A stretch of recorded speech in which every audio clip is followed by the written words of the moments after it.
नमस्कार. आपल्या सगळ्यांचे राजमुद्रा न्यूज लाईव्हमध्ये मनापासून स्वागत. महापालिका निवडणुकीच्या अनुषंगाने आपण विविध मान्यवरांच्या मुलाखती घेत आहोत. तर आज आपल्यासोबत आहेत सामाजिक कार्यकर्ते तथा श्री नंदीग्राम गौसेवा संघटनचे संस्थापक अध्यक्ष असलेले प्रभाग क्रमांक 17 क चे शिंदे सेनेचे अधिकृत उमेदवार बिरबल यादव सर यांच्याशी आपण चर्चा करणार आहोत.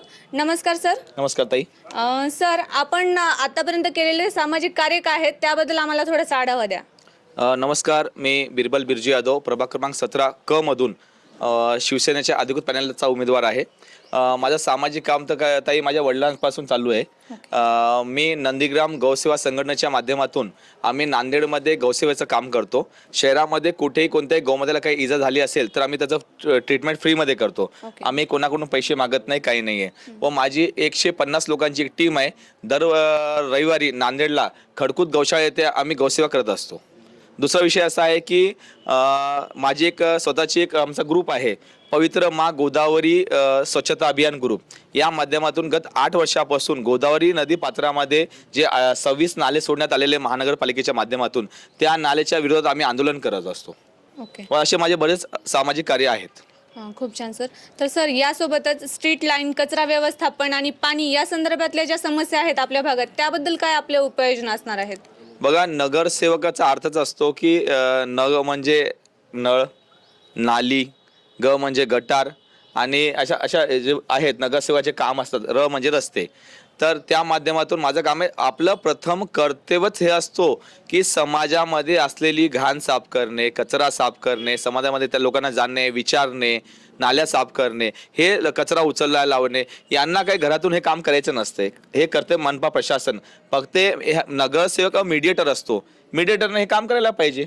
ओके सर, या व्यतिरिक्त अजून कोणत्या समस्या आपल्याला आतापर्यंत जाणवल्यात आपल्या प्रभागामध्ये? बघा ताई, महत्त्वाचा मुद्दा असतो की नगरसेवक झाल्यानंतर लोकांना आपण भेटायला पाहिजे. छोट्या मोठ्या गोष्टीसाठी आपण राहतो, लोक असतात इकडे, प्रभाग खूप मोठा आहे आणि तुम्ही असतात तिकडे, मग लोक तुम्हाला भेटणार कसे? मग घरी आल्यानंतर तुम्ही त्यांना उपलब्ध होत नाहीये, मग जनतेचे प्रश्न सोडवणार कसे? आता आम्ही जेवढ्या पण प्रभागामध्ये फिरलो सध्या आतापर्यंत 23,000चा प्रभाग आहे, 4 नगरसेवक असतात, पण कोणत्याही लोकांनी आम्हाला असं सांगितलं की नगरसेवक आमच्याकडे दरवेळेस येतात, दर रविवारी येतात, 8 दिवसाला येतात, कुठेही काही येत नाहीत. फक्त जनताच आपले आपले प्रॉब्लेम सॉल्व्ह करून घेते. या नगरसेवक तर लोकांना माहीत नाहीच. बऱ्याच लोकांना आम्ही एका जागी गेलो तर आम्हाला ते नगरसेवक समजू लागले. म्हणजे लोकांना नगरसेवक चेहरा सुद्धा पाठ नाहीये. आणि माझ्या विरोधात जे नगरसेवक आहेत ते नगरसेवक कमी गुत्तेदार जास्त आहेत. तर काही आपण सांगू शकत नाही त्या विषयात. ओके. ह्या ज्या समस्या आपल्या प्रभागात आहेत त्याबद्दल आपली ब्लूप्रिंट काय, म्हणजे विजन काय? आपण जनतेला आता निवडून आल्यानंतर काय आश्वासन द्याल? आश्वासन नाही ताई, आम्ही तर लगेच काम चालू करणार आहे. आश्वासनाचा वेळ गेलेली आहे. आश्वासन द्यायला जे आधी होते नगरसेवक आता येणार आहेत. काही दिवसापूर्वी काही नाही, त्यांच्या साहेबांनी सुद्धा सांगितलंय की मला बघून मतदान द्या. हो साहेब, तुम्हालाच बघून मतदान करतात, तुम्ही पण तिकडे, नगरसेवक पण तिकडे, मग काम कसं होणार? आमचं काही आश्वासन नाहीये. आम्ही चौघच्या चौघे डायरेक्ट रस्त्यावर उतरून काम करू, जनतेचा प्रश्न डायरेक्ट सोडवू. आमचे काही आश्वासन नाही. जनतेने आम्हाला सांगायला पाहिजे, नालीच्या समस्या, रोडच्या, कचऱ्याच्या, आम्ही त्या सगळ्या सोडवू. आणि याच्या व्यतिरिक्त आम्ही ज्या अजून लोकांच्या काही समस्या असतील त्या सुद्धा सोडवू. नक्की सर. सर, यासोबतच हेमंत भाऊ पाटील आणि अजित पवार यांची मागेच पत्रकार परिषद झाली आणि त्यांनी सांगितलं की आम्ही एकमेकांना सहाय्य करून निवडून देऊ आपल्या उमेदवारांना. तर या संदर्भात आपल्याला काय वाटतं? खरंच त्या पत्रकार परिषदेत सांगितलेल्या माहितीचा आपल्याला फायदा होईल का? काय वाटतं आपल्याला? ताई, आता आम्ही शिवसेनेच्या अधिकृत पॅनलवर आम्ही लढतोय. तुम्ही आमचा पॉम्पलेट, पोस्टर, बॅनर पाहू शकता. शिवसेना शिंदे गट, राष्ट्रवादी अजित पवार गट आणि रिपब्लिकन सेना यांच्या माध्यमातून आम्ही निवडणूक लढवत आहे. आम्हाला माननीय आमदार प्रतापभाऊ चिखलीकर यांची जी राष्ट्रवादी आहे, माननीय ओमसेठजी पोकर्णा यांचा भरपूर सहकार्य भेटत आहे. त्यांचे जे कार्यकर्ते ते सुद्धा आमच्यासोबत आहेत.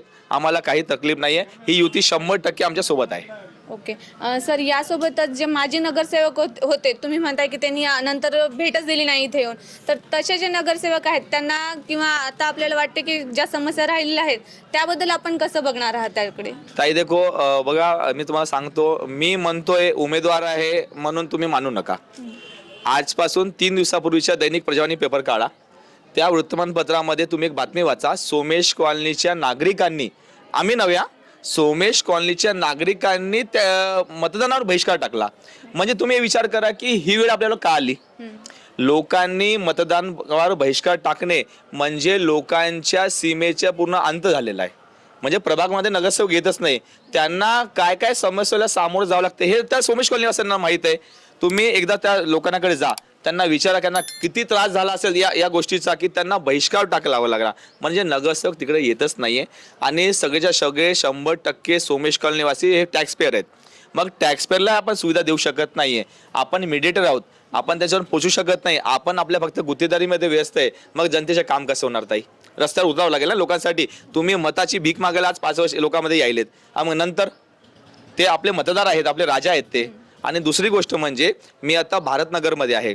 भारतनगरच्या कैकाडी समाजाने सुद्धा आपल्याला पाठिंबा दिला आहे आणि येथील नागरिकांनी आपल्याला पाठिंबा दिला आहे. येथील नागरिकांनी तर आजपासून 4 दिवसापूर्वी मी एक त्यांची व्हिडिओ पण व्हायरल होत आहे, काय मी पाहिली नाही ती, पण लोक मला सगळे सांगत आहेत की त्या व्हिडिओमध्ये जनतेने त्यांना परत पाठवलंय की भाई तुम्ही इकडे येऊ नका, तुम्हाला हात जोडून विनंती आहे, आम्ही तुमचे 7 वर्ष 5 वर्ष चेहरा पाहिला नाहीये आणि तू आमच्या येऊ नका आणि आत्ता येऊन काही फायदा आहे नाही. आणि काल मी आमचे एक नगरसेवक माझ्या विरोधात ते सांगू लागले आम्ही विकास कामे केली, हे केली. हे बघा, तुमची सत्ता संपली 5 वर्षाची होती. नंतर जो निधी आला, आमचे माननीय आमदार आनंदरावजी बोंडाळकर साहेब यांनी आता जो निधीचं काम चालू आहे, सगळे काम चालू आहेत, यांनी जाऊन तिथं फोटो काढलेत, पण प्रत्यक्षात हा यांचा निधी नाहीये, मनपावर प्रशासन राज चालू आहे. मग यांनी कसं फोटो काढू शकतात? काल यांनी TCI गल्लीमध्ये फोटो काढला. अरे भाई, तुम्ही फोटो कसे काढू शकतात की हे तर प्रशासन द्यायला ना निधी, मग प्रशासनाच्या निधीवर यांनी फोटो काढायलेत. मान्य आमचे आमदार आनंदरावजी बोंडाळकर साहेब दक्षिणचे यांनी हा निधी उपलब्ध करून दिलाय. 35 वर्षापासून NTC मिल ते मिलगेट पर्यंतचा खडकपर्यंतचा रस्ता तयार झाले नव्हता.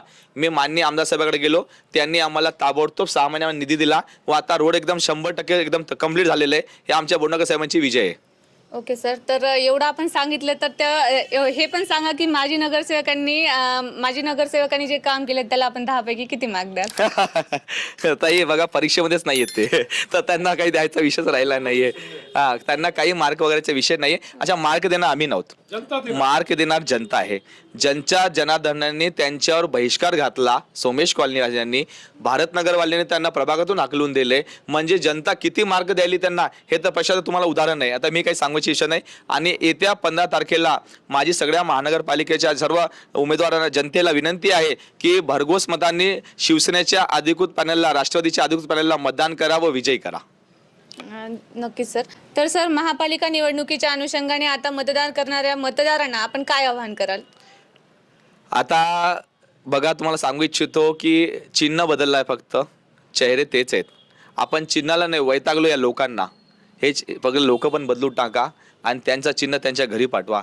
लाडकी बहिणींनो, माझी तुम्हाला हात जोडून विनंती आहे, आत्ताच वेळ आलेली आहे हे लाडक्या भावांना जिंकून आणायची व आपल्या घरातल्या कामं, समाजाचे कामं हे करून द्यायचे. आता माघार घेऊ नका. 100% आपण सगळ्यांना विनंती आहे, जे आपले बाहेरगावचे आपले पाहुणे सुद्धा असतील, आपले मुलं बाहेरगे असतील, त्यांना आव्हान करा, 100% मतदान करा, विजय नक्की होईल. व आता जे तुमचे लोक जे काम करत नव्हते, नगरसेवक, गुत्तेदार, आता हे सगळ्यांना हातभार करा व समाजसेवी काम करणाऱ्या लोकांना जनतेला आणा. आम्ही तुमचे 100% काम करू.